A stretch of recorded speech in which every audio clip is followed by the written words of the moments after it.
अचानक जिस्म तप रहा हो, बॉडी में जलन हो रही हो, गर्मी बहुत ज़्यादा लगे, बेचैनी होने लगे, आपकी बॉडी का टेम्परेचर ज़्यादा महसूस होने लगे, जबकि थर्मामीटर से चेक करने पर बुखार ना हो, जिस्म में गर्मी की वजह से जलन होने लगे, जब मुसलसल बॉडी गर्मी की वजह से गर्म रहे, पसीना ज़्यादा खारिज होने के बाद जब आप पानी का इस्तेमाल भी कम करें, आप किसी गर्म जगह पे काम कर रहे हों, जैसे तंदूर पर रोटी पकाने का काम, वेल्डिंग का या ईंटों के भट्ठे पे काम करते हों, आप जहाँ पे काम करते हैं वहाँ का टेम्परेचर ज़्यादा हो, तो नाज़रीन जिस्म में जब मुसलसल खून में जोश हो तो पीप बनने का अमल या पस बनने का अमल शुरू हो जाता है और बाद में ये गोनोरिया या सोजाक की शक्ल में सामने आता है।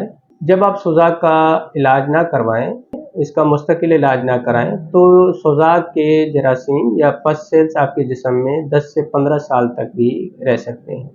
जब पस सेल्स आपके जिस्म में काफ़ी अरसे तक मौजूद रहें तो नतीजतन मर्दों और औरतों में बांझपन हो सकता है।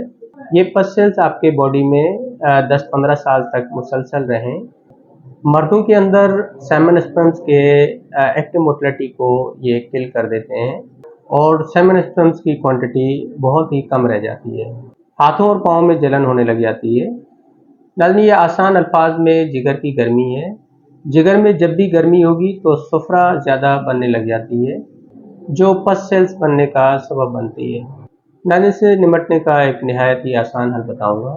गर्मियों के सीज़न में फालसा और तरबूज जितना हो सके ज़्यादा इस्तेमाल करें। इन दोनों फलों के इस्तेमाल से आपको पेशाब ज़्यादा आने लगेगा, जिससे जिस्म आपका डिटॉक्सिफाई होता रहेगा।